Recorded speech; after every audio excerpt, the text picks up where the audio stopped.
आप देख रहे हैं अल्फा डिफेंस हिंदी में आपका स्वागत है।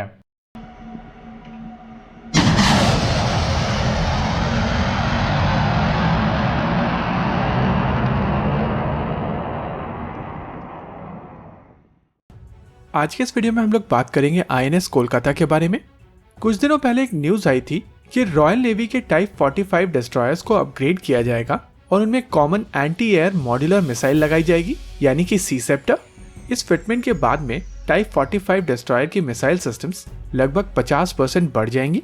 इस फिटमेंट के बाद में टाइप 45 के पास में 24 एडिशनल मिसाइल सिस्टम्स होंगी। ये 24 एडिशनल मिसाइल सिस्टम इस डिस्ट्रॉयर की एग्जिस्टिंग 48 मिसाइल सिस्टम्स के ऊपर आएगा, यानी कि कहीं ना कहीं इस डिस्ट्रॉयर को एस्टर 15 मिसाइल कैरी करने की आवश्यकता नहीं पड़ेगी। ये सारी की सारी 48 cells long range Aster 30 missile के लिए रिजर्व की जा सकेंगी। इस अपग्रेड के बारे में बात करते समय एक चीज दिमाग में आती है कि क्या भारतीय नौसेना के कोलकाता क्लास डिस्ट्रॉयर्स के साथ में कुछ इसी तरीके के अपग्रेड किए जा सकते हैं। जब कभी दो वॉरशिप्स के बीच में कंपैरिजन की जाती है तो ये जरूरी होता है कि दोनों सिस्टम एक ही कैटेगरी के हों, और अगर टाइप 45 और आईएनएस कोलकाता को कंपेयर किया जाता है तो दोनों शिप्स लगभग सिमिलर डिस्प्लेसमेंट वाले शिप्स हैं। हालांकि टाइप 45 का डिस्प्लेसमेंट आईएनएस कोलकाता से थोड़ा ज्यादा है, लेकिन लेंथ में आईएनएस कोलकाता टाइप 45 से लंबा है। वहीं बीम और ड्राफ्ट में टाइप 45 आईएनएस कोलकाता से ज्यादा है, लेकिन मोरलेस ये दोनों शिप्स एक ही कैटेगरी में आते हैं। हालांकि अगर रोल्स की बात की जाए तो टाइप 45 का primary role air defence provide करना है, वहीं पर कोलकाता क्लास का फोकस एंटी शिप और लैंड अटैक रोल पे है। लेकिन ओवरऑल अगर इन दोनों शिप्स के डेक स्पेस को कंपेयर किया जाए तो ये मोरलेस सेम होता है। और जब भी बात आती है वर्टिकल लॉन्च सिस्टम्स की तो डेक स्पेस काफी इंपॉर्टेंट फैक्टर है। और जैसे कि हम लोग पहले डिस्कस कर चुके हैं कि कोलकाता क्लास का मेन फोकस एंटी शिपिंग और लैंड अटैक रोल है, वहीं पर टाइप 45 का main focus anti air operations है। हालांकि अगर ऑनबोर्ड हेलीकॉप्टर को चेंज कर दिया जाए, यानी कि वाइल्डकैट HMA-2 को रिप्लेस करके मर्लिन HM-2 को अगर लगा दिया जाता है तो इस शिप को एंटी शिप कैपेबिलिटी मिल जाती है, लेकिन इस शिप की anti submarine capability almost negligible हो जाती है। और कुछ इसी तरीके का चेंज होगा अगर आईएनएस कोलकाता के सी किंग हेलीकॉप्टर्स को रिप्लेस किया जाए। अगर सी सेप्टर मिसाइल की बात की जाए तो इस मिसाइल सिस्टम की रेंज 25 किलोमीटर की है, और इस मिसाइल के इंटीग्रेशन के बाद में टाइप 45 को एक शॉर्ट रेंज में एंटी एयर सिस्टम मिल जाएगा। वहीं पर अगर बात की जाए भारतीय नौसेना की तो आने वाले समय में भारतीय नौसेना भारतीय वायुसेना के लिए बनाई गई air to air missile Astra का वर्टिकल लॉन्च सिस्टम यानी कि VL अस्त्रा को अपने बेड़े में शामिल करेगी। माना जा रहा है कि ये मिसाइल सिस्टम साल 2022 तक भारतीय नौसेना में इंडक्ट कर ली जाएगी, और इस मिसाइल सिस्टम के आ जाने के बाद में भारतीय नौसेना के पास में भी वही ऑप्शन होंगे जो टाइप 45 के पास में है।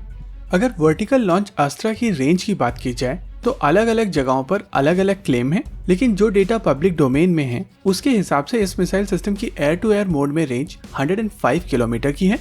और अगर हम लोग NASAMS 2 वाली टेम्पलेट को यूज करें तो इस मिसाइल सिस्टम की range surface to air mode में लगभग 30 किलोमीटर के आसपास आएगी।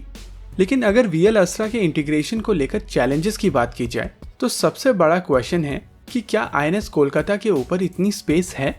वहीं पर दूसरा इंपॉर्टेंट क्वेश्चन है कि अगर इस शिप के ऊपर उतनी स्पेस नहीं है तो कौन से सिस्टम्स को रिप्लेस किया जाएगा, और वो भी कितने। वैसे यहाँ पर एक और एस्पेक्ट आता है जिसको आमतौर पर कंसिडर नहीं किया जाता है, लेकिन ये काफी इंपॉर्टेंट इशू है। जब भी किसी शिप के ऊपर नए सिस्टम्स लगाए जाते हैं तो उसका डिस्प्लेसमेंट, ड्राफ्ट, स्टेबिलिटी कैरेक्टरिस्टिक्स, सी कीपिंग परफॉर्मेंस और प्रपल्शन रिक्वायरमेंट में चेंज होता है, और इसको हम लोग किसी दिन सिमुलेशन के माध्यम से समझेंगे। आज के इस वीडियो में हम लोग इसको सिंप्लिसिटी के लिए कंसिडर नहीं कर रहे हैं, लेकिन पहले दो क्वेश्चंस काफी इंपॉर्टेंट हैं। आइए समझते हैं उनको एक एक करके। पहला क्वेश्चन, क्या आईएनएस कोलकाता के डेक के ऊपर इतनी स्पेस है? आइए समझते हैं इसको टाइप 45 के कट अवे डायग्राम की मदद से। अभी आप अपनी स्क्रीन के ऊपर टाइप 45 क्लास के डिस्ट्रॉयर्स का कट अवे डायग्राम देख रहे हैं, और इस डायग्राम में आप काफी आसानी से समझ सकते हैं कि मेन आर्टिलरी गन के पीछे एक 24 सेल के लिए स्पेस है। स्क्रीन पर आपको ये एरिया एक ग्रीन बॉक्स की मदद से दिखाया गया है। वहीं पर अगर बात की जाए आईएनएस कोलकाता की तो आईएनएस कोलकाता में बराक 8 के वर्टिकल लॉन्च सिस्टम और ब्रह्मोस के वर्टिकल लॉन्च सिस्टम्स के बीच में एक अच्छी खासी जगह है, जिसको स्क्रीन के ऊपर एक ब्लैक बॉक्स की मदद से दिखाया गया है। वहां पर ये वर्टिकल लॉन्च अस्त्रा काफ़ी आराम से 24 के नंबर में डिप्लॉय की जा सकती हैं, जो 4 8 सेल वर्टिकल लॉन्च सिस्टम्स में 32 बराक 8 हैं और 2 8 cell universal vertical launch systems में 16 ब्रह्मोस हैं।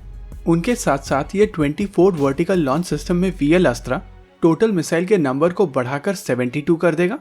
और यहाँ पर यह समझना ज़रूरी है कि अभी तक हम लोगों ने आफ्टर सेगमेंट की बात ही नहीं की है। INS कोलकाता में पीछे की ओर भी स्पेस है जहाँ पर और मिसाइल सिस्टम्स लगाए जा सकते हैं, लेकिन ये चीज़ अभी क्लियर नहीं है कि इसका सी कीपिंग परफॉर्मेंस और प्रोपल्शन रिक्वायरमेंट के ऊपर क्या असर पड़ेगा। इसको किसी दिन हम लोग डिटेल में एक सिमुलेशन की मदद से एक्सप्लेन करेंगे। इसी के साथ आज के इस वीडियो में रखते हैं केवल इतना ही। अब बढ़ते हैं अपने क्विज सेगमेंट की तरफ। आज का क्वेश्चन है, टाइप 45 डिस्ट्रॉयर में कौन सी एंटी शिप मिसाइल का प्रयोग किया जाता है? आप हमें इस क्वेश्चन का आंसर कमेंट सेक्शन में जरूर दीजिए। वीडियो को अंत तक देखने के लिए धन्यवाद। देखते रहिए अल्फा डिफेंस। जय हिंद।